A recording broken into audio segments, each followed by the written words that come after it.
চাঁদ দেখবে। আল হেলাল মানে হেলাল ও রমাদান, রমজানের চাঁদ দেখবে তখন তোমরা সিয়াম শুরু করো, তখন রোজা শুরু করো। চাঁদ দেখে রোজা ধরো, যে কথাটি আমাদের সমাজে প্রসিদ্ধ, তাই না? চাঁদ দেখে রোজা ধরো, এইটা হচ্ছে এই হাদিসের তরজমা বা অনুবাদ।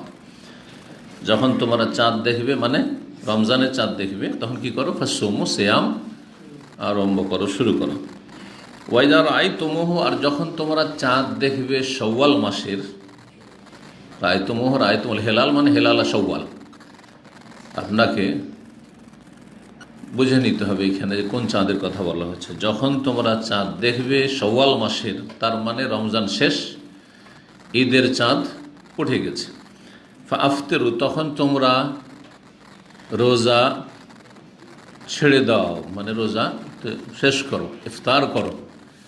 ইফতার করা দুই রকম, একটা হচ্ছে প্রতিদিন সূর্য ডোবার সাথে সাথে ইফতার করা, মানে এখন রোজা শেষ, আপনার আজকের মতো রোজা শেষ, এটা হচ্ছে ইফতার, যেটাকে আমরা আমাদের ভাষায় বলি যে ইফতার করা।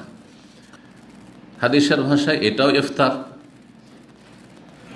নবী সাল্লাল্লাহু যখন ইফতার করতেন তখন এই দোয়া পড়তেন, জাহাবা জামা ওবতাল্লাতিল উরুক ওয়াসাবাতাল্লাহ ইনশাল ইজা আফতারা, প্রতিদিনের ইফতার। আর আরেকটা হচ্ছে গোটা রমজান শেষ করে ইফতার, এখন আর রোজা নেই, রোজা শেষ, প্রতিদিনের রোজা শেষ, ওটাও ইফতার। আফতার ইফতার থেকে ফতুর, কিন্তু আফতার ইফতার থেকেই ফতুর শব্দটি, বা ফতুর থেকে হচ্ছে আফতারা। আর ফতুর কাকে বলা হয়? সকালে নাস্তাকে, ব্রেকফাস্ট। ফতুর মানে হচ্ছে ব্রেকফাস্ট করা। জি, বাসি পেটে ছিলেন, এটা হচ্ছে ফাস্টিং। আর ওইটাকে ভাঙছেন, ব্রেক মানে ভাঙা, কথা বোঝা গেছে? এটার নাম ফতুর। তো এই জন্য রোজা ইফতার করা হচ্ছে, রোজা ভাঙা। সন্ধ্যাবেলা রোজা ভাঙলেন মানে ইফতার করলেন। ওই রকমই গোটা রমজান রোজা রেখে আসছেন, শ্যাম পালন করছেন 29 রমজানের পরে চাঁদ দেখা গেল, শাওয়াল মাসে চাঁদ দেখা গেল, এখন রোজা ভেঙে দেন, আর চলবে না রোজা। দেখা গেল না, 30 পুরা করে নেন, তো 30 পুরা করলে ওর বেশি বাড়বে না, চাঁদ দেখেন আর না দেখেন, তখন চোখ বন্ধ করে রোজা কি করতে হবে? ভাঙতে হবে, মানে ইফতার করতে হবে। তো যে খোলাসা, সার কথা কি বললাম, যে ইফতার তাহলে শব্দটি দুই ক্ষেত্রে এর প্রয়োগ হয়েছে। একটা হচ্ছে প্রতিদিনের ইফতার সূর্য অস্ত হওয়ার সাথে, আর একটা হচ্ছে রমজান মাসের শেষে ইফতার। তো এইটা হচ্ছে রমজান মাসের শেষের ইফতার, এখন আর রোজা নেই, রমজানের শেষ। ওয়াইদার আই তুমুহ, যখন তোমরা চাঁদ দেখবে শওয়াল মাসের, ফাফতেরু, তখন তোমরা ইফতার করে ফেলো, মানে রোজা শেষ করে ফেলো, আর রোজা নেই। তারপরে কেউ যদি রোজা রাখে হারাম, ঈদের দিনে রোজা রাখা হারাম। জি, তাহলে বেদাতীদের এই যুক্তি কিন্তু চলবে না যে আমি কি কোনো কবিরা গুনাহ করলাম, ভালোই কাজই তো করছি, বলে না যে কোনো বেদাত করলে দেখতে তো সুন্দর লাগে, আমি ঈদে মিলাদুন্নবী করছি, কোন কবিরা গুনাহ করলাম, আমি তো ভালোই করছি, কিছু দরুদ শরীফ পাঠ করছি, কিছু আমি নবী সাল্লাল্লাহু আলাইহি সাল্লামের গুণগান গাইছি, তাই না, তার কিছু জীবনী চর্চা করছি, আর সারা বছর নবী সাল্লাল্লাহু আলাইহি সাল্লাম থেকে গাফিল, স্মরণ করতে পারিনি, একটা দিন কমপক্ষে তার জন্মদিবসে কি করছি? স্মরণ করছি। কাজগুলি তো বাহ্যিক ভালো, বোঝা গেছে কি না? তো আমাদের মেজাজে যেটাকে ভালো মনে হয় সেটার নাম ভালো না ইবাদতের ক্ষেত্রে, বরং কোরআন এবং হাদিসে তার প্রমাণ থাকতে হবে। রোজা রাখা কি মন্দ কাজ? মন্দ কাজ নাকি? কেউ বলতে পারেন যে মন্দ কাজ, কিন্তু ঈদের দিন রোজা রাখলে কাবিরা গুনাহ, ঈদুল ফিতর, ঈদুল আজহা, ঠিক কিনা? হারাম কাজ করলেন আপনি। কেন? সন্দেহের দিন রোজা রাখলে না জায়েজ, হারাম। সন্দেহের দিন মানে যেদিন চাঁদ এখনো দেখা যায়নি রমজানের, কিন্তু সন্দেহ হচ্ছে, কি জানি চাঁদ হয়েও যেতে পারে, মেঘলা আকাশ ছিল, সবাই রাখবে না, আমি রেখেনি, সতর্কতামূলক। নবী সাল্লাল্লাহু আলাইহি ওয়াসাল্লাম একে নাফরমান বলেছেন, নেকি তো দূরের কথা, কি বলেছেন? নাফরমান, গুনাহগার। নাফরমানকে অবাধ্য, যে নবী সাল্লাল্লাহু আলাইহি ওয়াসাল্লামের অবাধ্য যে। তাহলে বোঝা গেল যে এই ফর্মুলা একবার অসার ফর্মুলা বেদাতীদের। কোন কবিরা গুনাহ করলাম, এটা চলবে না। হ্যাঁ, ইবাদতের ক্ষেত্রে প্রমাণ না থাকলে আপনি কবিরা গুনাহ করলেন, অন্যায় কাজ করে বেদাত করলেন আপনি। নিয়ত পড়লাম, ভালোই তো করলাম, কোন কবিরা গুনাহ করলাম? প্রমাণ যেহেতু নেই, তকবীর দিয়ে সালাত শুরু হবে আর সালাম দিয়ে শেষ হবে, সুতরাং আগেও কিছু করার অধিকার আপনার নেই আর পরেও কিছু করার অধিকার নেই। জিকির আজকার আছে, সালামের পরে জিকির আজকার করেন, কিন্তু মোনাজাত করবেন, ইমাম সাহেব দোয়া করে আপনার আমিন আমিন বলবেন, এটা যেহেতু নেই সুতরাং এটা বিদাত। এ কথা বলে চলবে না। কোন কবিরা গুনাহ করলাম? আমি কি চুরি করলাম? আমি কি ডাকাতি করলাম? কোন হারাম কাজ করলেন? হ্যাঁ, হারাম কাজ করলেন আপনি, বেদাত। চলেন, তারপরে বলছেন সেলা তাবেই আম্মার বিন ইয়াসির রাদিয়াল্লাহু তাআলা আনহু থেকে বর্ণনা করেছেন, হাদিস সনদ সহ অন্য জায়গায় রয়েছে, প্রসিদ্ধ হাদিস। মানসামা ইয়াউমাশ শাক, সংক্ষেপ করা হয়েছে, অন্য হাদিসে রয়েছে বিস্তারিত। মানসামা ফিল ইয়াউমিল্লাযী ইউশাক্কু ফি, যেই ব্যক্তি এমন দিনে সিয়াম পালন করে রোজা রাখবে যেই দিনে সন্দেহ আছে যে এটা রমজানের প্রথম তারিখ নাকি শাবানের 30 তারিখ, 29 শেষ হয়েছে, 29 শাবান, তারপরের দিনটা পহেলা রমজানও হইতে পারে, আবার কি হতে পারে, শাবানের 30 হইতে পারে। সন্দেহের ভিত্তিতে রোজা শুরু করে দিল, চাঁদ দেখার কোনো খবর নেই। এই সন্দেহজনক দিনে কেউ যদি রোজা রাখে, ফাকাদ আসা আবুল কাসিম, সেই ব্যক্তি আবুল কাসিম সাল্লাল্লাহু আলাইহি সাল্লামের বিরুদ্ধাচরণ করলো, অবাধ্য হইল, নাফরমানি করল। সে অনুগত না, অবাধ্য। আর নবী সাল্লাল্লাহু আলাইহি ওয়াসাল্লাম অবাধ্যতা হারাম না হালাল? হারাম, জি, গুনার কাজ।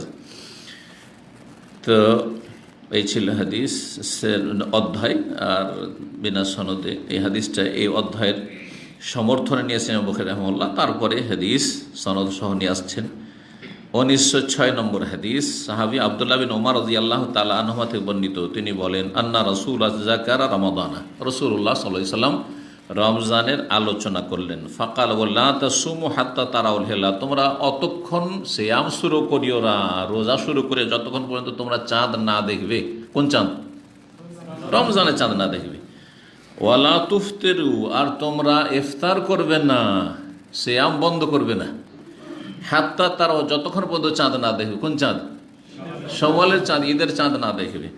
ফাইন গুম্মা আলাইকুম, তোমাদের সামনে যদি আকাশে মেঘ থাকে, গামাম থেকে গুম্মা, কোরআনে আল্লাহ গামাম বলেছেন মেঘমালাকে, জি। তো ফাইন গুম্মা আলাইকুম, যদি তোমাদের আকাশ মেঘলা থাকে, আকাশে মেঘ থাকে, ফাকদরু লাহু, তাহলে তার অনুমান করে নাও। ফাকদরু লাহু কাদার, একদর মানে অনুমান করা। এর ব্যাখ্যা গত সপ্তাহে বলেছি সংখ্যা বিশেষ দিকে, যে এর ব্যাখ্যা সামনের হাদিসগুলোতে আসছে, সেটা হচ্ছে যে পুরা করে নাও, সন্দেহ মুক্ত হয়ে যাও। 29-এ সন্দেহ আছে, তাই না? 29-এর পরে রমজানও হইতে পারে, নতুন মাস শুরু হয়ে যাবে, শুধু রমজান না, যে কোনো মাসের শেষ 29, তারপরে নতুন মাসও শুরু হইতে পারে, আবার এই মাসের 30তম দিন হইতে পারে। তো তখন তোমরা কি করো, পুরা করে সংখ্যা পূরণ করে নাও। আর সংখ্যা, আরবি মাসের সংখ্যা পূরণ করা হচ্ছে 30 তারিখ পুরা করা, কারণ আরবি মাস 29 অথবা 30 হয়, এর কমও হয় না। বাংলার মতো 28ও আসে না, ইংরেজি তো 28 আসে ফেব্রুয়ারি, তাই না? 4 বছর পর পর সম্ভবত। আর কি হয় না, 31 হয় না। একসময় ক্যালেন্ডার, বাংলা ক্যালেন্ডারে দেখতাম 32 মাস হইতো, এখন মনে হয় এগুলো ক্যান্সেল করেছে, এখন 31 ম্যাক্সিমাম আছে। 1907 নম্বর হাদিস দেখেন, যেটা এই ফাকদরুল্লাহু, তোমরা অনুমান করে, এর ব্যাখ্যা হতে স্পষ্ট রয়েছে। আব্দুল্লাহ বিন ওমর রাদিয়াল্লাহু তাআলা, সেম ওই সাহাবী থেকে বর্ণিত। তাহলে শব্দের পার্থক্য কেন হলো? একই সাহাবী বর্ণনা করছেন, কিন্তু শব্দের বাক্যের কেন পার্থক্য? যেটা একটা প্রশ্ন, এর উত্তর জানতে হবে। হতে পারে তিনি কখনো এই ভাষা দিয়ে ব্যক্ত করেছেন, কখনো ওই ভাষা দিয়ে ব্যক্ত করেছেন। যেমন আমরা একটাই মাসলা হয়তো বিভিন্ন সময় জিজ্ঞাসা করলে বিভিন্ন ভাষা দিয়ে উত্তর একই, কিন্তু ভাষা অন্যরকম বলছি, বুঝলেই হইল। তো হাদিস রিওয়ায়াত বিল মানা, শব্দগুলি হুবহু নবী সাল্লাল্লাহু আলাইহি ওয়াসাল্লাম যেই শব্দ বলেছেন, যেই বাক্য বলেছেন, ওইটাই বলতে হবে, এটা বাধ্যতামূলক নয়। এটা বলতে পারলে ভালো, কিন্তু এটা যদি শর্ত লাগে মুহাদ্দিসিনরা, তাহলে অনেকেই শব্দগুলি হুবহু মুখস্থ রাখতে পারতো না, অসম্ভব হয়ে পড়তো। যার ফলে রিওয়ায়াত বিল আলফাজ জরুরি নয়, রিওয়ায়াত বিল মানা যথেষ্ট। মানে তার ভাব অর্থটা সঠিকভাবে পেশ করে দেওয়া যথেষ্ট, কিন্তু সঠিকভাবে পেশ করতে হবে, অর্থ বুঝা তাহলে আপনাকে বর্ণনা করতে হবে, এটা শর্ত। কারণ যদি ভাব অর্থটা নিজের ভাষায় পেশ করতে গিয়ে যদি নয় ছয় হয়ে যায়, একটু এদিক ওদিক হয়ে যায়, তো অর্থ পাল্টে যাবে, তখন জায়েজ হবে না। জি, বলছেন আব্দুল্লাহ বিন উমর রাদিয়াল্লাহু তাআলা আনহু আন্না রাসূলুল্লাহ সাল্লাল্লাহু আলাইহি ওয়াসাল্লাম বলেছেন, আশ-শাহরু 29 লাইলা, মাস 29 রাতের হয়ে থাকে। রাত মানে রাত দিন, আমরাও বলি রাত, রাত মানে রাত দিন, আর দিন মানে রাত দিন। কতদিন হইল আপনার? বলে 10 দিন হইল। মানে শুধু দিন না, রাত সহ? রাত সহ। আর কত রাত আপনি এখানে আছেন? আমি 10 রাত আছি। মানে শুধু রাতটাই আছেন না দিন সহ আছেন? তাহলে রাত বলে রাত দিন আমরা উদ্দেশ্য করি, দিন বলে রাত দিন উদ্দেশ্য করি, প্রতিটি ভাষায় চলে এটা। তো মাস হচ্ছে 29 রাতের, মানে 29 দিন রাত, 29 দিনের। ফালা তাসুমু মানে এটা কমপক্ষে 29, কখনো কখনো 29 হয়, কখনো 30 হয়। এটা বলা উদ্দেশ্য, বলা উদ্দেশ্য নয় যে প্রতি মাস 29 হবে। ফালা তাসুমু সুতরাং তোমরা সিয়াম শুরু করিও না, রোজা রাখিও না, হাত্তা তারাও যতক্ষণ পর্যন্ত রমজানের চাঁদ না দেখবে। ফাইন গুম্মা আলাইকুম যদি তোমাদের সামনে আকাশে মেঘ থাকে, আকমেলুল ইদ্দাতা সালাসিন তাহলে তোমরা 30-এর সংখ্যা পূরণ করে না। ক্লিয়ার হয়ে গেল তাহলে? তারপরও আরেকটা হাদিসে এর চেয়ে বেশি ক্লিয়ার আছে। এখানে আছে 30 পুরা করে না, কিন্তু কোন মাসে 30? শাবানের রোজা শুরু করার ক্ষেত্রে শাবানের 30, কিন্তু রোজা শেষ করার ক্ষেত্রে, ঈদ করার ক্ষেত্রে রমজানের 30। কিন্তু প্রসঙ্গ যখন এখানে রোজা শুরু করার চলছে, তখন সামনের হাদিস আসছে ফাকমেলু ইদ্দাতা শাবানা সালাসিন, শাবানের 30 দিন পুরা করে না। ঈদ করার ক্ষেত্রে রমজানের 30 পুরা করে না। যেমন দেখছেন এখানে আলহামদুলিল্লাহ সৌদি আরবে চাঁদ দেখা গেল তো গেল, আর যদি চাঁদ দেখার কোনো প্রমাণ না হয় তাহলে আগামীকালকেও রোজা হবে, 30 পুরা। 30 পুরা করার পরে চাঁদ দেখার কোনো চেষ্টা করা হয় না। চাঁদ দেখার জন্য যেমন মেশিন টেশিন যন্ত্রপাতি লাগিয়ে দেখছেন না সোশ্যাল মিডিয়াতে, 30-এর পরে এর কোনো প্রয়োজন নেই, কোনো চোখ বন্ধ করে আপনি ঈদ করেন। 1908 নম্বর হাদিস, আব্দুল্লাহ বিন উমর রাদিয়াল্লাহু তাআলা আনহুমা থেকে শুনেছেন, জাবালা ইবনে সুহাইম তাবেঈ বলছেন, তিনি কালান নবী সাল্লাল্লাহু আলাইহি ওয়াসাল্লাম বলেছেন, আশ-শাহরু হাকাযা ওয়া হাকাযা, মাস হচ্ছে এইরকম এইরকম। কত হইল? 20 হইল। ওয়া খানাসাল ইবহামা ফিস সালিস, তৃতীয়বারে বৃদ্ধা অঙ্গুলিকে মুড়িয়ে নিলেন। হ্যাঁ, এইভাবে কত হইল? 29 হয়ে গেল, এইভাবে আর কি।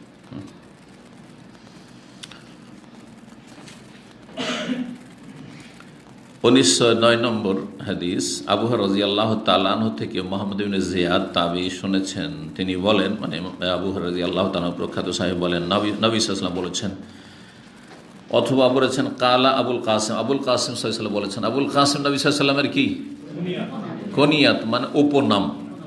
উপনাম কুনিয়াত বলা হয় আমাদের দেশের ভাষায়, সহজ ভাষায় যে ডাক নাম। মহিলারা স্বামীর নাম বলেন আমাদের দেশে, কিন্তু বড় ছেলে বড় মেয়ের নামে কি বলে? অমুকের বাপ বলে না, বলে কি বলে না? এটা হচ্ছে অমুকের বাপ, অমুকের ছেলে। শুধু বাপ না, বাপ বললে যে কুনিয়াত হয় তা না। ইবনে দিয়া, ইবনে তাইমিয়া, এটাও কুনিয়াত। হ্যাঁ, যেমন আবু তাইমিয়া কুনিয়াত কারো, তেমন ইবনে তাইমিয়াটা হচ্ছে কুনিয়াত। যেমন শেখ ইবনে বাজ, ইবনে ওসাইম, এটা কুনিয়াত বললেন আপনি, বোঝা গেছে না? জি হ্যাঁ, কুনিয়াত।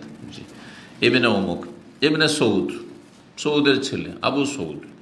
এইরকমই মা, আমাদের দেশে মহিলাদের কি বলা হয়? বাচ্চার মা হয়ে গেলে অমুকের মা, আমিনার মা, খাদিজার মা, আবদুল্লাহর মা, এটা হচ্ছে উম্মে আবদুল্লাহ, এটা হচ্ছে কুনিয়াত, ডাক নাম।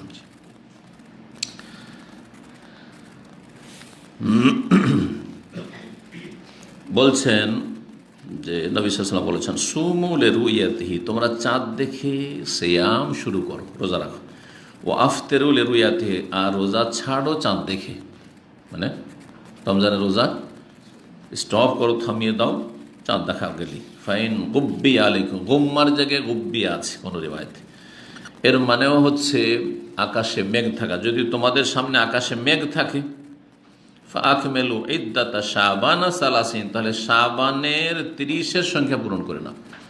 ইদ্দাতুন মানে আদাদুন, আদাদ সংখ্যা, শাবানের 30-এর সংখ্যা পূরণ করে নাও, তারপরে তোমরা সিয়াম শুরু করো।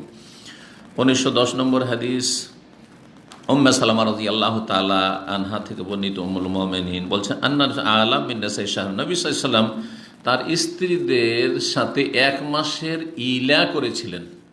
ইলার ব্যাখ্যা এর আগে কয়েক সপ্তাহ আগে করেছিলাম। কারো জানা আছে ইলা কাকে বলে? যে বলবে হাত তুলবে। ইলা এক ধরনের কসম, না যাওয়ার কসম করা। হ্যাঁ, আমি কসম করেছি আমি আমার স্ত্রীর কাছে যাব না, বোঝা গেছে? এটা হচ্ছে ইলা, স্ত্রীর সাথে সম্পর্ক রাখবো না, কসম করেছি। এটা সর্ব ঊর্ধ্বে কতদিনের পারে? না না, 4 মাস। মাশাআল্লাহ মাশাআল্লাহ, সবচাইতে ছোট ছাত্র কিন্তু বলেছে 4 মাস। লিল্লাযিনা ইউলুনা মিন নিসাইহিম, ওই সব লোকদের উদ্দেশ্যে বলা হচ্ছে, আল্লাহ কোরআন বলছেন ইউলুনা মিন নিসাইহিম, যারা স্ত্রীদের সাথে ইলার শপথ করে। হ্যাঁ, কতদিন? 4 আশহুর। লিল্লাযিনা ইউলুনা মিন নিসাইহিম তারাব্বুসু 4 আশহুর, 4 মাসের প্রতীক্ষা, ম্যাক্সিমাম 4 মাস। এখান থেকে নেওয়া হয়েছে যারা স্ত্রী থেকে দূরে থাকবে তারা 4 মাসের বেশি রাগ করে দূরে থাকতে পারবে না। আইনত 4 মাসের মধ্যে একটা সমাধানে আসো। 4 মাসের পরে হয় সম্পর্ক করো, স্থাপন কর, আর না হলে ছেড়ে দাও, না হলে ছেড়ে দাও। এটা হচ্ছে শরীয়তের বিধান। কারণ এখান থেকে প্রবাসীদের ওই রকমই, স্ত্রীর সাথে যদি একটা সমঝোতা না হয় তো স্ত্রীর অধিকার হচ্ছে 4 মাস। ওমর রাদিয়াল্লাহু তাআলা জামানে এরকমটাই করা হয়েছিল। যারা মুজাহিদিন, যারা বর্ডারে, ইসলামিক দেশের খেলাফতের বর্ডারে যারা ডিউটি করতেন, তাদের ক্ষেত্রে যে 1 মাস যেতে, 1 মাস আসতে, আর 4 মাস ডিউটি, ম্যাক্সিমাম এটা 6 মাস।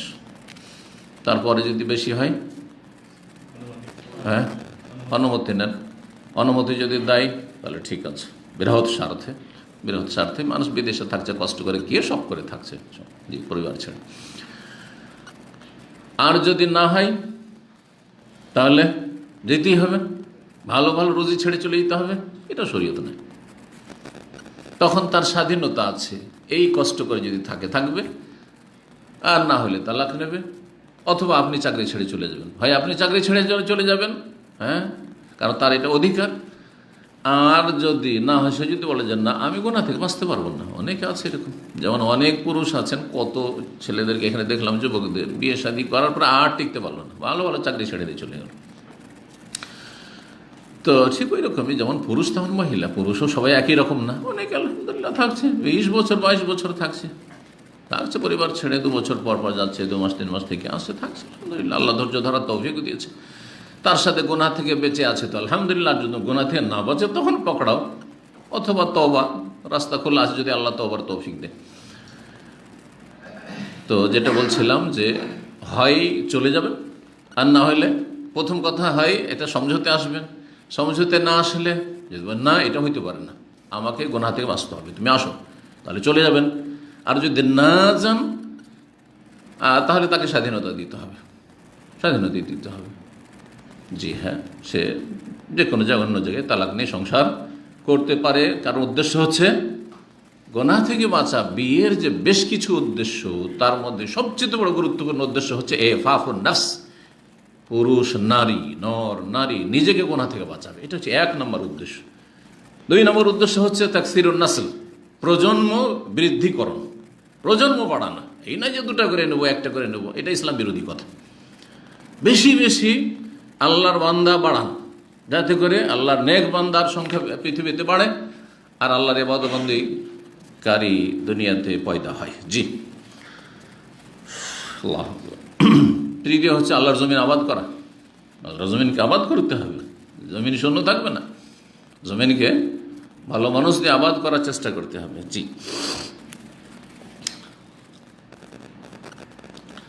তো কি বলছিলাম, কোনখান থেকে গেলাম? নবী সাল্লাল্লাহু আলাইহি ওয়াসাল্লাম ইলা করেছিলেন 4 মাস। এটা হচ্ছে শারঈ ইল্লা, শরীয়তের পরিভাষা ম্যাক্সিমাম 4 মাস, কিন্তু তার কমে রাগ করে 1 মাস কথা বললাম না, 1 মাস দেখা সাক্ষাৎ করলাম না, 1 মাস একসাথে থাকলাম না, 10 দিন থাকলাম না, 2 মাস থাকলাম না, জায়েজ আছে। শাসন করার জন্য, সতর্ক করার জন্য, হয়তো সোজা হচ্ছে না, সোজা হবে, বা কিছু ভুল ত্রুটি করেছে তো সংশোধন করুক, একটু শিক্ষা হোক ইত্যাদি, এই অধিকারটা আছে। তো নবী সাল্লাল্লাহু আলাইহি ওয়াসাল্লাম কতদিনের করেছিলেন? 1 মাসের জন্য করেছিলেন, 1 মাস ইলা করেছিলেন। নবী সাল্লাল্লাহু আলাইহি ওয়াসাল্লাম ইলা কেন করলেন? যাতে করে উম্মতের কেউ, আমার মতো লোক যদি কেউ করে, আরে দেখো দেখো এতে বড় বড় লেকচার দিচ্ছে আর স্ত্রীর কাছে 1 মাস ধরে যায় না, কবিরা গুনাহ করে ফেলেছে। আর রাসূলুল্লাহ সাল্লাল্লাহু আলাইহি ওয়াসাল্লাম করেছেন, তার মানে জায়েজ। তার এইরকমটা করা প্রয়োজনের তাগিদে, এমনি অবিচার করবেন না আপনি, যখন তখন অন্যায় কাজ করবেন না আপনি, অন্যায় পদক্ষেপ নেবেন না, কিন্তু প্রয়োজন হলে জায়েজ। নবী সাল্লাল্লাহু আলাইহি ওয়াসাল্লাম এইরকম অনেক কাজ করেছেন যেই কাজগুলি শরীয়তে জায়েজ কিন্তু খুব উত্তম না। কারণ স্ত্রীর সাথে কি 1 মাস ধরে কথা বন্ধ করা, আর যাবো না, ওর ঘরে থাকবো না, আলাদা আমি ঘরে থাকবো সেপারেট, এটা কি খুব প্রশংসিত কাজ? হ্যাঁ, না, প্রশংসনীয় কাজ নাই, কিন্তু জায়েজ। দাঁড়িয়ে পেশাব করা প্রশংসনীয় কাজ না, কিন্তু জায়েজ। নবী সাল্লাল্লাহু করেছেন না, করেন নাই? কিন্তু এখন বেদাতি বলবে যে এই সুন্নতের আমল করা যাবে। হ্যাঁ, আমল করা যাবে, প্রয়োজনে আমল করা যাবে। বানবন্যার সময়, কাদার সময় বসা যাবে না, বৃষ্টির সময় বসা যাবে না, দাঁড়িয়ে পেশাব করা, অথবা এমন জায়গায় যেখানে ময়লা আবর্জনা আছে, অথবা আমার শরীরে কোনো শারীরিক সমস্যা আছে, অনেকের বসতে সমস্যা আছে, ইত্যাদি ইত্যাদি, অথবা এমনিতে প্রয়োজনে কখনো। হ্যাঁ, পর্দা জরুরি, এমন নয় যে তা পর্দা একটা জরুরি যে আপনি দাঁড়িয়ে পেশাব করতে গিয়ে বেপর্দা না হন, কারণ নজর না পড়ে। 2 নম্বর কথা হচ্ছে যে পেশাব যেন ছিটে আপনার গায়ে অথবা কাপড়ে না পড়ে, এগুলো অবশ্যই খেয়াল রাখতে হবে। জি, তো নবী সাল্লাল্লাহু আলাইহি ওয়াসাল্লাম অনুত্তম কাজও অনেক সময় করেছেন, অনুত্তম কাজ কিন্তু জায়েজ কাজ করেছেন। নবী সাল্লাল্লাহু আলাইহি ওয়াসাল্লাম যদি তালাক না হইতো, তো আমাদের বাঙালি সমাজে তো তালাকের চরম অপরাধ মনে করা হয়। তালাক দেওয়া লোককে কেউ ভালো মনে করে, আর বিয়ে দিতে চায় না। যদি তালাক দিয়েছে, ওকে আর দেওয়া যায়? নিশ্চয় ওর মধ্যে দোষ আছে, ঠিক না? আচ্ছা, কার কোনো মহিলা যদি তালাক হয়ে যায়, আরে ও তালাক খাওয়া মহিলা, ওকে বিয়ে করা যায়? নিশ্চয় দোষ আছে। না, সাহাবাই কেরামদের মাঝে তালাক হয়েছে, নবী সাল্লাল্লাহু আলাইহি ওয়াসাল্লাম তালাক দিয়েছে, নবী সাল্লাল্লাহু আলাইহি ওয়াসাল্লাম ফিরিয়ে নিয়েছেন। কেন? তালাক দেওয়া অনুত্তম কাজ। কিন্তু যদি নবী সাল্লাল্লাহু আলাইহি ওয়াসাল্লাম জীবনে এমনটা না ঘটতো, তাহলে আমাদের মতো লোক, কোনো শেখ যদি তালাক দেয়, দেখো দেখো শেখ মানুষ, আর দেখো স্ত্রীকে তালাক দিয়েছে, অপরাধ করে ফেলেছে, ঠিক না? জি, তো এরকম শরীয়তে বহু হিকমত রয়েছে। জি, নবী সাল্লাল্লাহু আলাইহি ওয়াসাল্লাম 1 মাসের ইলা কসম করেছিলেন স্ত্রীদের সাথে। ফালাম মাজাতি সাত ওয়াইশুনা ইয়াওমান, যখন 29 দিন কেটে গেল, গাদা আও রাহা, তখন তিনি বেরিয়ে পড়লেন তার বিশেষ কক্ষ থেকে, দোতলায় ছোট্ট একটি কক্ষ, মশরুবা আরবিতে বলা হয়, সেখানে তিনি একাই থাকছিলেন। ওই সময়টা একটু শারীরিকভাবে অসুস্থ ছিলেন আর একাই থাকছিলেন। 29 দিন পরে তিনি নেমে গেলেন এবং স্ত্রীদের সাথে দেখা সাক্ষাৎ করলেন। ফাকিল আল্লাহু, তখন তাকে বলা হইল, নবী সাল্লাল্লাহু আলাইহি ওয়াসাল্লামের কোনো এক সহধর্মিনী বললেন, ইন্নাকা হালাফতা আল্লাহ তাদখুলা শাহরান ইয়া রাসূলুল্লাহ, আপনি তো হলফ করেছিলেন। হলফ মানে কসম, হলফ মানে হচ্ছে কসম। আমরা কিন্তু বাংলা এটা ব্যবহার করি, হ্যাঁ, আদালতের ভাষায় বলা হয় হলফনামা, বলা হচ্ছে না। আদালতের ভাষায় এই আরবি কথাগুলি বা ফার্সি কথাগুলি কোত্থেকে আছে, কেন আসলে রহস্য জানেন? এখন উকিল বলা হয়, ওকিল, নেমাল মাওলা নেমাল ওকিল, উকিল, অ্যাডভোকেটকে কি বলা হচ্ছে? উকিল। আচ্ছা, জজকে হাকিম, হ্যাঁ, আদালত, আদালত থেকে, ইনসাফ থেকে আদালত, ইন্নাল্লাহ ইয়ামুরু বিল আদলে, হ্যাঁ, মুনসিফ, বোঝা হচ্ছে না? বলা হচ্ছে না। মুন্সি, ক্লার্ককে মুন্সি বলা হচ্ছে। এই শব্দগুলো কোথেকে আসলে, কেন আসলে, এর প্রেক্ষাপট কি, ব্যাকগ্রাউন্ড কি বলতে পারেন কেউ? কি? হ্যাঁ, 800-850 বছর ভারত, হ্যাঁ, তে মুসলিমরা শাসন করেছে, মোগলদের শাসন ছিল, আর সুরিদের বিভিন্ন যেহেতু লোক ইত্যাদি ছিল। তখন ইসলামী আদালত ছিল, আর ইসলামী আদালতের ওই পরিভাষাগুলি ইংরেজরা 200-250 বছর থাকলেও সেখানে কিছু থেকে গেছে, আর তারপরে এই ভাষাগুলি পরম্পরায় থেকে গেছে, যদিও সেগুলি বিদায় নিতে যাচ্ছে, আল্লাহ যেন ফিরিয়ে দেন। জি,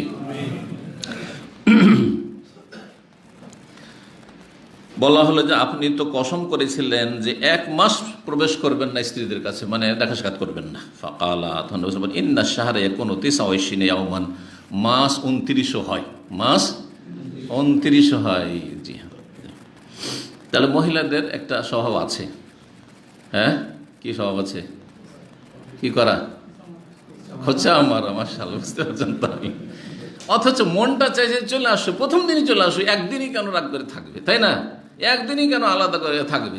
কিন্তু 29 হওয়ার পরে নেমে আসে, বলছে যে আপনার তো কথা ছিল 1 মাস, তো আপনি তো 29 দিন চলে আসলেন যে। জি হ্যাঁ।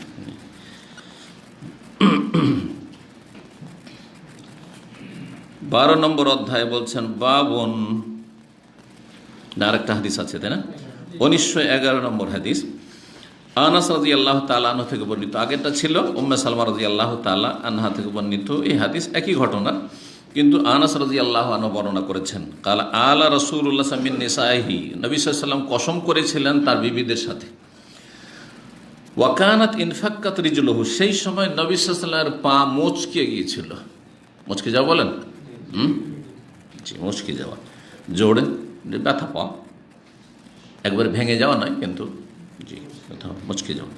ফাআকামা ফি মাশরুবাতিন 29 ইয়াওমান, তিনি তার বিশেষ ছোট ক্ষুদ্র কক্ষে 29 রাত অবস্থান করেছিলেন। সুম্মা নাজালা, তারপর নেমে এসেছিলেন, তার মানে সেটা ওপরে ছিল, জি ঘরের।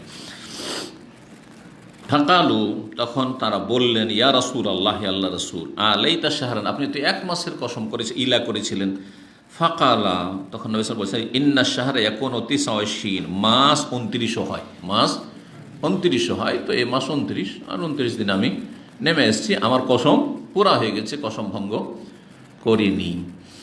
ইলার কথা যখন আসলো, তখন যদি 1 মাস 2 মাস 4 মাসের কম থাকে, তাহলে তো অতটাই আপনি কসম করেছেন, ফিরে চলে আসলেন, কোনো কাফারা নেই, কিছুই নেই, আপনার সময় পুরা করে দিলেন। আর সময় যদি পুরা না করেন, তাহলে কসমের কাফারা। কিন্তু 4 মাস হয়ে গেল, তারপরে কেউ যদি তার বেশি 4.5 মাস, 5 মাস, 6 মাস, বছর ধরে স্ত্রীর খরচ দেয় না, অনেকে জালেম। আচ্ছা, ইলা করা মানে খরচ দিবেন এমন কথা নেই, ইলা করা মানে তার সাথে সহাবস্থান না করা, একই রুমে না থাকা, একই বিষয়ে না থাকা, এরকম আলাদা থাকা, এটা এর মানে যে ভরণ পোষণ দিবেন না, ভরণ পোষণ দিবেন। একমাত্র ভরণ পোষণ আপনার উপর থেকে কখন নেমে যাবে? যখন আপনার একবারে অবাধ্য, আপনার কোনো কথাই মানে না, আপনি বলছেন ডান দিকে চলবো, বাম দিকে চলছে, নামাজ পড়ো, নামাজ পড়বে না, সহি আকীদা গ্রহণ করো, সহি আকীদা গ্রহণ করবে না। আপনি বলছেন না, আমার আম্মাটা বৃদ্ধা হয়ে গেছে, একটু যাও দেখা শোনা, না যাবো না। বাড়াবাড়ি ওখানে না হয়, কারণ অনেকে আবার বাড়াবাড়ি করেন, পুরুষদেরও কম বাড়াবাড়ি নেই, ওদেরও আরও অনেক বেশি আছে, যে আমার বাপের বাড়িতেই থাকতে হবে তোমাকে, অথচ 2 বছরই যাবে না, আমার মায়ের কাছেই তোমাকে থাকতে হবে, আমার বিনা হুকুমে 1 পা তুমি নড়াইতে পারবে না, বাপ মরে যাচ্ছে, মা অসুস্থ, যেতে দেবে না। জালেমেরা এইসব, জালেম। তো ইসলাম সবসময় ইনসাফ চায়, ইনসাফ চায়, অবিচার যেন কারো উপর না, লা তাজলিমুন ওয়ালা তুজলামুন, আপনারাও জুলুম করবেন না, আর আপনাদের সাথে যেন অবিচার না করা, জুলুম না করা হয়। এটা হচ্ছে কোরআনের ভাষা, কোরআনের শিক্ষা। জি, কেউ কারো জুলুম করবে না, সবার ন্যায্য অধিকার রয়েছে, অধিকারগুলি ঠিকভাবে আদায় করতে হবে। ইলা 4 মাসের বেশি কেউ যদি করে, তার অধিকার নেই। 4 মাস হয়ে গেলে, এর আগে বলেছিলাম মাসলা, 4 মাস হয়ে গেলে হানাফি মজহাবে কি হয়? অটোমেটিক তালাক হয়ে যায়, আর স্ত্রী থাকবে না। 4 মাসের আগে আগে ফিরান তো ফিরান, না হলে 4 মাস যেই পুরা হলো, স্ত্রী আপনার তালাকে বাইন হয়ে গেছে হানফিদের ফিকাতে। বাকি অন্য জমহুর, শাফি, মালিকি, হাম্বলি, আহলে হাদিস, তাদের কাছে 4 মাস হলে 2 এর 1 হয় ফিরাও, আর নাহলে ছাড়ো, এর বেশি আর আগে বাড়ার কোনো অধিকার নেই। 4 মাস তোমাকে যথেষ্ট সময় দেওয়া হয়েছে এ চিন্তা করার জন্য, রাখবে না, চিন্তা করে নাও, হয় ছেড়ে দাও, আর না হলে কি করো, ফিরিয়ে নিয়ে আসো, সংসার করো। জি, বাবন, এ অধ্যায় হচ্ছে 12 নম্বর অধ্যায়। শাহরা ঈদিন লা ইয়ানকুসান, 2 ঈদের যে 2 মাস রয়েছে, এই দুটোই কম হয় না। এটা একটা হাদিসের অংশ থেকে অধ্যায় নেওয়া হয়েছে। 2 ঈদের 2 মাস দুটোই কম হয় না, মানে দুটোই 29 হবে এমনটা হয় না, এটি বাহ্যিক অর্থ। কিন্তু এই হাদিসের অর্থ কি, এই ক্ষেত্রে 2 মত রয়েছে। কি 2 মত রয়েছে এখানে ইমাম বুখারী রাহিমাহুল্লাহ উল্লেখই করে দিয়েছেন সালাফ থেকে।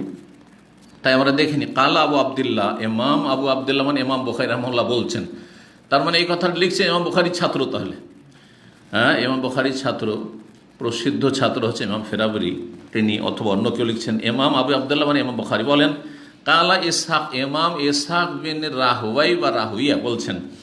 ইসহাক বিন রাহুয়াই পড়া যায়, আবার ইসহাক বিন রাহুইয়া পড়া যায়। ওয়াইন কানা নাকিসান ফাহুয়া তামুন, এই দুটো ঈদের মাস যদিও কম হয়, মানে 29 হয়, তবুও সেটা নেকির দিক থেকে পূর্ণ, নেকির দিক থেকে পূর্ণ। অর্থাৎ রমজান যদি 29 হয় তবুও 30-এরই সব পাবেন এমন নয়। যেমন কিছু অজ্ঞ পরহেজগার লোকেরা মনে করে যে হাই রে 30টা পুরা হইল না, তাহলে তো একটা নেকি কমে গেল। না, কমলো না, আপনি পুরা গোটা মাসে নেকি পেয়েছেন। কারণ আপনাকে রমজান মাসের সিয়াম রাখার হুকুম করা হয়েছে, ফরজ করা হয়েছে, আপনি রমজান মাস পুরা করে দিয়েছেন। তো এই বছর 29 রাখলাম, কম নেকি পেলাম, আর গত বছর 30 রেখেছিলাম, বেশি নেকি পেয়েছি, এই ধারণা ভুল। এটার খণ্ডন করা হয়েছে এই হাদিসে। শাহরা ঈদের লায়ান কোসান, ঈদের যে দুটো মাস রয়েছে, ঈদের দুটো মাস বলতে কোন মাস?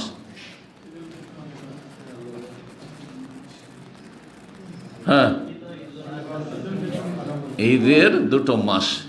ঈদের মাস যদি চাঁদ ওঠার পর ধরেন তো ঈদ উল ফিতর তো সওয়ালের চাঁদ ওঠার পরে হয়। তো এখানে সওয়ালের চাঁদকে উদ্দেশ্য করা হয়নি, কিন্তু উদ্দেশ্য করা হয়েছে রমজান মাস। রমজান মাস আর কোন মাসকে? জিলহজ মাসের 10 তারিখে যেহেতু ঈদ উল আজহা হয়, সেই জন্য জিলহজ মাসকে। তো জিলহজ মাস কম হবে, আর কি রমজান কম হবে, এই দুটোই কম হইতে পারে না। তো এই হাদিসের দুটো ব্যাখ্যা। তো একটি ব্যাখ্যা শুনে নিলেন যে রমজান যদি 29 হয় নেকিতে কোনো রকমের ঘাটতে হবে না, ফাহুয়া তাম্মুন ফিল আজরি ওয়াইন কানা নাকিসান ফিল আদাদে, সংখ্যায় যদিও কম হয়, 30 হইল না 29 হইল, ফাহুয়া তাম্মুন ফিল আজরে, নেকির দিক থেকে, সওয়াবের দিক থেকে সেটা পরিপূর্ণ, পুরা নেকি পেলেন। এইরকম জিলহজ মাসের 29 হয়ে গেল, 30 হইল না, 30 হইল না। জিলহজ মাস হচ্ছে হারাম সম্মানিত মাস, হজের মাস, তো এতে নেকির কোনো কমতি হবে না, এই ক্ষেত্রেও সেটা পূর্ণ। জি হ্যাঁ, পূর্ণ। ওয়াকালা মুহাম্মদ, কিন্তু ইমাম মুহাম্মদ বিন সিরিন রহমতুল্লাহ আলাইহি, প্রখ্যাত তাবেঈ, তিনি কি বলেছেন? লা ইয়াজতামিআনে কিলাহুমা নাকিস, এই দুটো ঈদের মাস কম হতে পারে না, মানে দুটোই 29 হবে না একই বছরে। অর্থাৎ রমজান মাসের যদি চাঁদ 29 হয়, তাহলে জিলহজের 30 হবে। আর যদি রমজান মাস, হ্যাঁ, দুটোই যে কম হয়েছে, রমজান 29 হয়ে গেল আর জিলহজ 29 হয়ে গেল, এমনটা সাধারণত হয় না। এই কথা বলেছেন কি? ইমাম মুহাম্মদ বিন সিরিন। কিন্তু বাস্তব বা বিজ্ঞান বলছে না, এটা আসলে বাস্তব নয়, ব্যতিক্রম হয়ে থাকে। কখন রমজান 29 হয়ে গেল আর জিলহজ 29 হয়ে গেল, তাহলে এই ব্যাখ্যা তাহলে নবী সাল্লাল্লাহু আলাইহি ওয়াসাল্লামের উদ্দেশ্য নয়। নবী সাল্লাল্লাহু আলাইহি ওয়াসাল্লাম বলেছেন এইভাবে, শাহরা ঈদিন লায়ান, ঈদের দুটা মাস কম হয় না। কম হয় না কোন ক্ষেত্রে? ব্যাখ্যার ক্ষেত্রে। যে ব্যাখ্যা করছেন সেটা চাপিয়ে দেবে না যে এটাই হক, ব্যাখ্যা ভুল হইতে পারে। আর এইটাই হয়েছে অনেক মাসলায় যে ইখতিলাফ হয়েছে, এই ক্ষেত্রে নবী সাল্লাল্লাহু আলাইহি ওয়াসাল্লামের কথা আপন জায়গায় ঠিক আছে, কিন্তু আপনার বুঝটা ভুল আছে। আপনি মনে হচ্ছে আমার বুঝটাই নবীর কথা, না না, আপনার বুঝটা নবীর কথা নেই, হতে পারে আপনার বুঝটা ভুল। মানে এগুলো উদাহরণ দিলে অনেক, আমাদের সমাজে যে ফতোয়াতে সহি আকীদার, আমাদের ফতোয়াতে ইখতিলাফ, এখানে এইটাই, আরে উনিও সহি আকীদা, উনি সহি আকীদার। আরে ওইটাই উত্তর আমি বলি, আবু হানিফা, শাফি, মালিক, আহমদ, তারা সহি আকীদার ছিলেন না? তারা তো সবচেয়ে বড় সহি আকীদার, উম্মতের আইম্মাতুল হুদা, কিন্তু তাদের ইখতিলাফ কেন হইল? নবী সাল্লাল্লাহু আলাইহি ওয়াসাল্লাম 4 রকম করেছেন সব জায়গায় না। তাহলে নবী সাল্লাল্লাহু কথাটি বা কোরআন হাদিসের যে দলিলটি বুঝতে গিয়ে বুঝের ভুল হয়েছে, নবীর কথায় ভুল নেই, আপনার বুঝে ভুল, আপনার বুঝে ভুল হয়েছে। জি।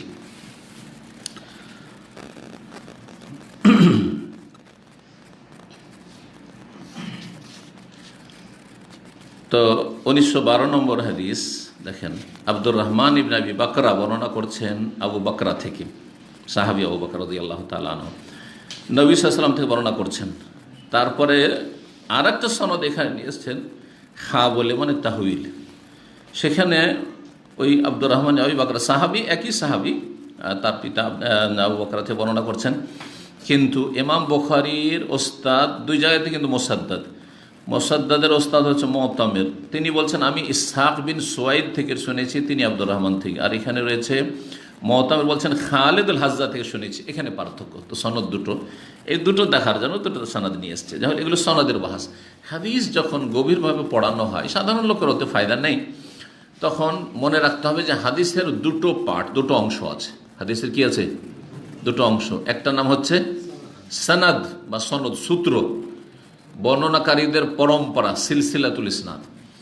আর আরেকটি হচ্ছে মতন, মানে মতন যে আসল বিষয়বস্তুটি, নবী সাল্লাল্লাহু আলাইহি ওয়াসাল্লামের কথা অথবা নবী সাল্লাল্লাহু আলাইহি ওয়াসাল্লামের আমল, অনুমোদন, অথবা কোনো একটি বিষয়, যে কোনো নবী সাল্লাল্লাহু আলাইহি ওয়াসাল্লামের সাথে সম্পর্কিত সৃষ্টিগত বা চারিত্রিক বিষয়, যে কোনো বিষয় মতন।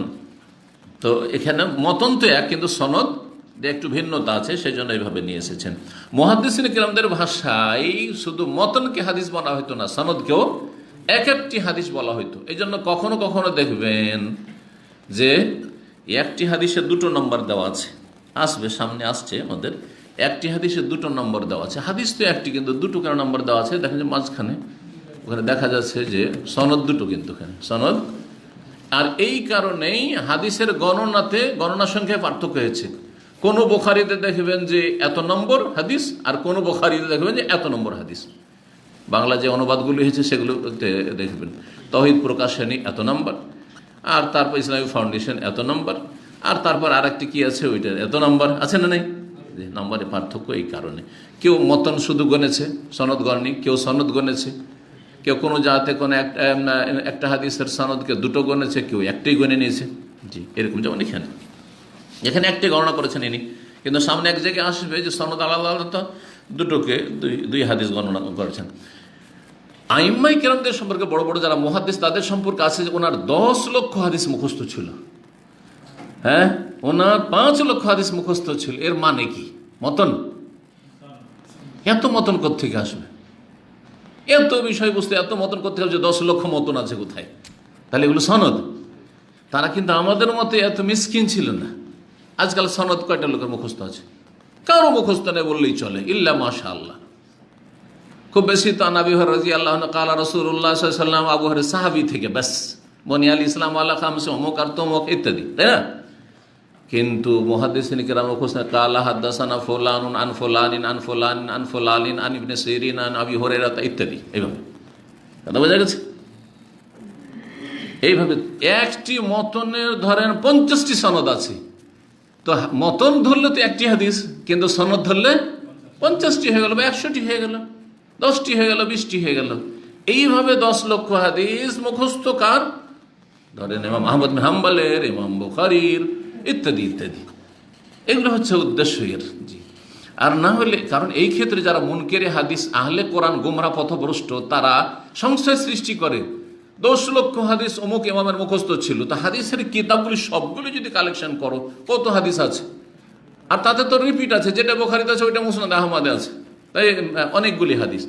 তাহলে এত হাদিস কোথায় গেল? তাহলে সব গেছে, হাতছাড়া হয়েছে, নষ্ট হয়ে গেছে। তাহলে হাদিস সুরক্ষিত নয়, নাউজুবিল্লাহ। হাদিস যখন সুরক্ষিত নয়, আমরা হাদিস মানি না, আমরা শুধু কোরআন মানি। কোরআন মেনে কোনো আমল করতে পারবে না, সুতরাং গুমরা পথভ্রষ্ট। এবার বোঝা গেছে? ধোকা খাবেন না। এলেম যে বিষয়ে নেই, যাদের এলেম আছে তাদের কাছ থেকে এলেম নিতে হবে, না হলে বিভ্রান্তির শিকার হবেন। আর এলেম কম, আর কথা বেশি বলবেন আর লিখবেন বেশি, এখানেও গুমরা হবেন। তো হালি কোরআন গুমরা এইভাবে। এলেম নেই, জেনারেল শিক্ষিত, যেমন মোতাজিলা কি ডক্টর মতিয়ার রহমান বাংলাদেশে যা আছে, আর এরকমই যে ফিতনা সে পাকিস্তান আর ইন্ডিয়া থেকে শুরু হয়েছে, সেই আহলে কোরআনের ফিতনা, আর কত লোককে যে ইসলাম থেকে সরিয়ে দিয়েছে। আমরা কোরআন মানি, হাদিস মানি, আমরা কোরআন হাদিস মানি, এরা জাহান্নামের রাস্তায় রয়েছে। এই অবস্থায় চলে গেলে কখনো নাজাত পাবে না। কারণ ইসলামের উৎস হচ্ছে কোরআন এবং সুন্নাহ। কোরআন দিয়ে কোনো ইবাদতবন্দি করতে পারবেন না। কোরআন আলোকে আজান দেন তো দেখি, কোথায় কোরআনে আজান আছে? আছে শুধু নেদার কথা আছে, ইজা নুদি আলিস সালাতে মিয়াউমিল জুমা ওয়াইজা নাদাত মিলাস সালাহ, সালাতের জন্য নেদা দেওয়া। নেদা কি দিয়ে দিতে হবে? বলবে যে আল্লাহ আকবার। তো আল্লাহ আকবার কোথায় আছে, কোন আয়াতে আছে যে আল্লাহ আকবার দিয়ে শুরু করতে হবে?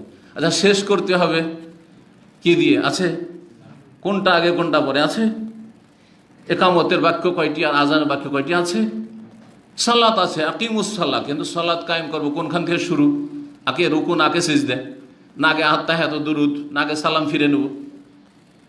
কোরআন আছে কোথাও? তাহলে মুসলিমই থাকতে পারবেন না। এই জন্য পথভ্রষ্ট গোমরাদের থেকে সাবধান। জি,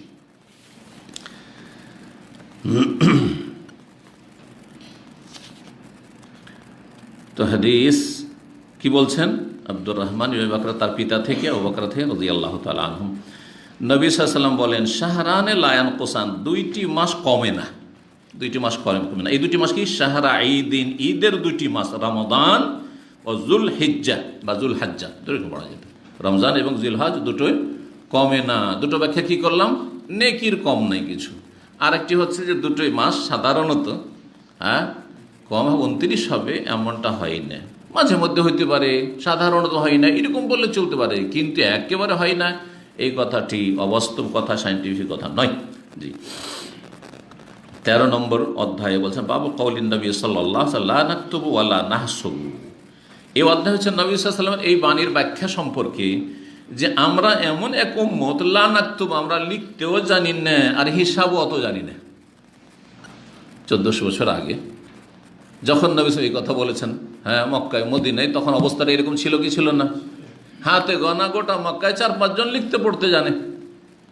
মদিনায় আরো কিছু সংখ্যা বাড়লো, ইলমের চর্চা হইলো, লেখাপড়ার, কিন্তু তারপরেও শতকরা একজনও জানে না লেখাপড়া, তাই না?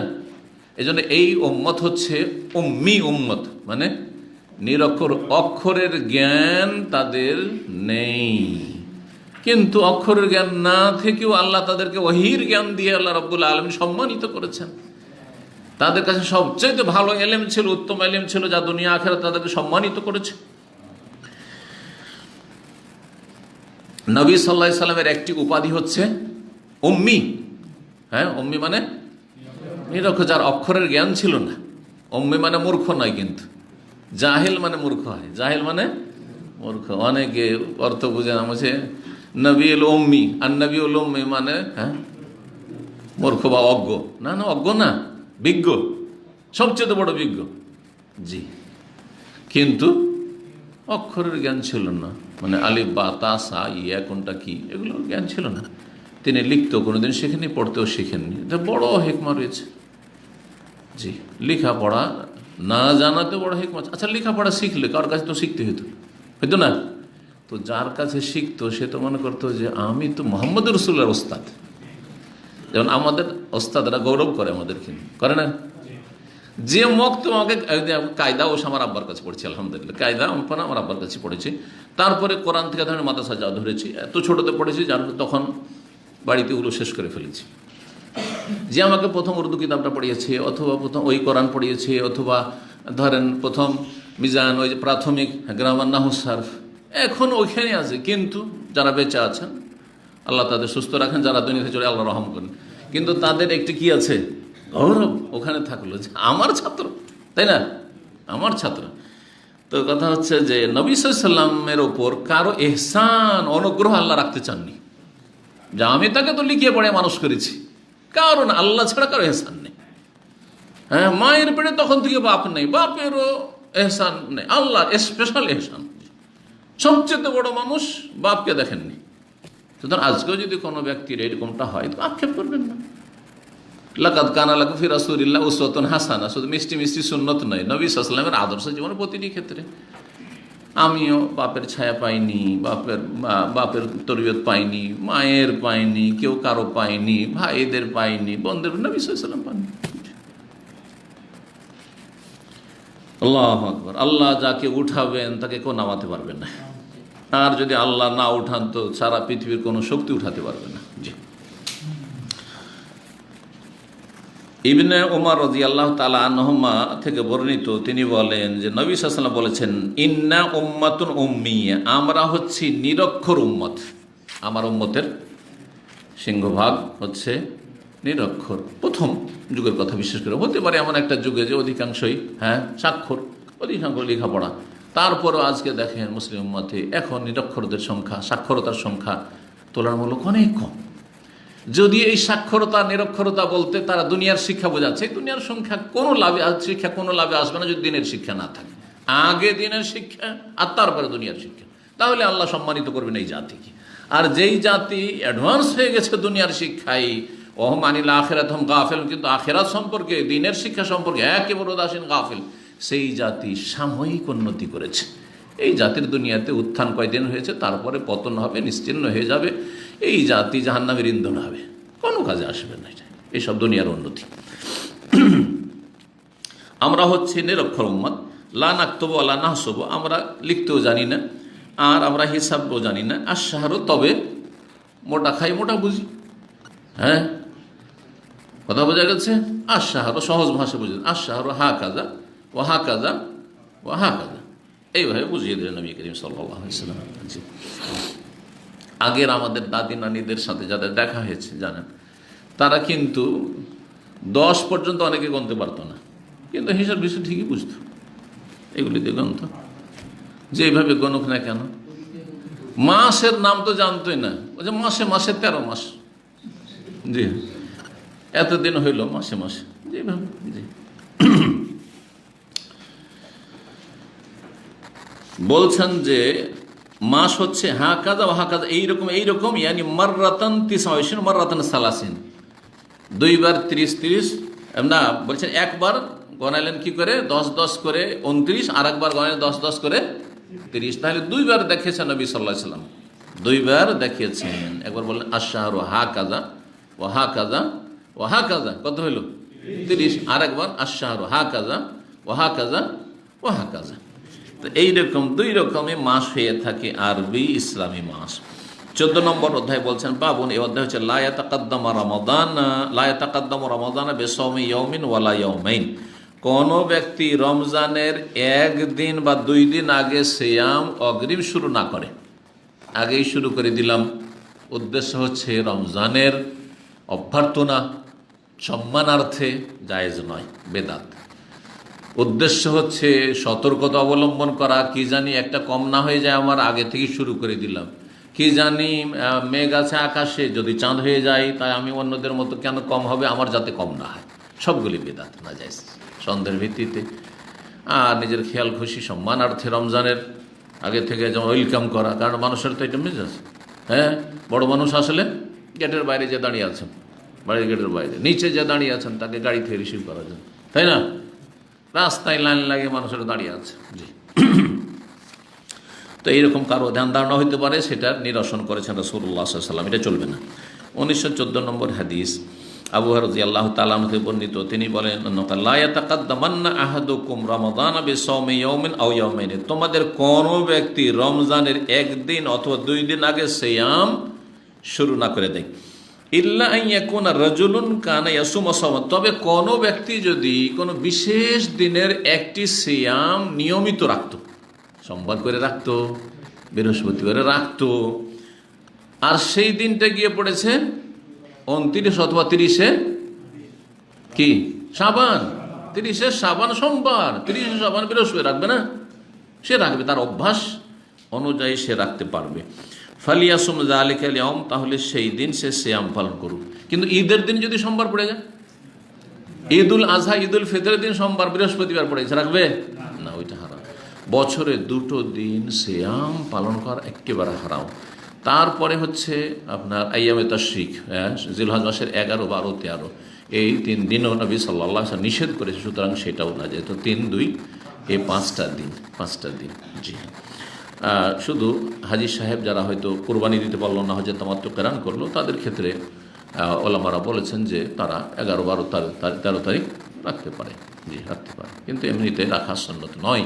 এমনিতে কেউ নফল রোজা রাখবে যে আমার 11, 12, 13 জিলহজ তাশরিকের দিনগুলো বাড়িতে কোরবানির গোস্ত আর ছেলেমেয়েরা খাচ্ছে, আর আপনি রোজা রাখছেন পরিষ্কার, না না না, এটা চলবে না, এটা করবেন না, জি।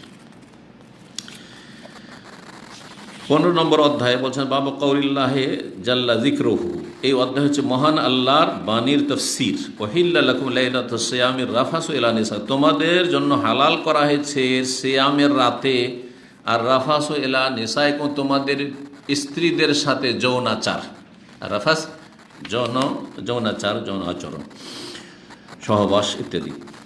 হুন্না লিবাসুল্লাকুম, কারণ তারা তোমাদের পোশাক স্বরূপ, ওয়া আনতুম লিবাসুল্লাহুন, আর তোমরা তাদের পোশাক স্বরূপ। পোশাকের কাজ কি? ঢেকে রাখা। আপনি আপনার স্ত্রীর মানিজ্য ঢেকে রাখবেন, আর আপনার স্ত্রী আপনার মানিজ্য ঢেকে রাখবে। হ্যাঁ, আপনার চরিত্রহীনতা থেকে আপনাকে রক্ষা করবে, আর আপনি আপনার স্ত্রীকে চরিত্রহীনতা থেকে, পরকীয়া থেকে, হ্যাঁ, আর খারাপ আচরণ থেকে, পাপ থেকে রক্ষা করবেন। এই জন্য লেবাস বলা হয়েছে। লেবাস শরীরের সাথে কি হয়ে থাকে? অতপ্রত জড়িত। দেখেন, পোশাক অতপ্রত, যেইভাবে লেবাস পোশাক মানুষের শরীরকে জড়িয়ে থাকে, আর অন্য কিছু থাকে না, ঠিক কিনা? গেঞ্জি থেকে শুরু করে আর আন্ডারওয়্যার থেকে শুরু করে ধরেন, ওটা শরীরের সাথে লেগে আছে। ঠিক তেমনি এই সম্পর্কটা অনুধাবনের জন্য আপনার মধ্যে চেতনা যাতে সৃষ্টি হয় যে আমার সাথে আমার স্ত্রী সম্পর্ক ঠিক ওই রকমই যেমন আমার পোশাকের সম্পর্ক, অতপ্রতভাবে জড়িত।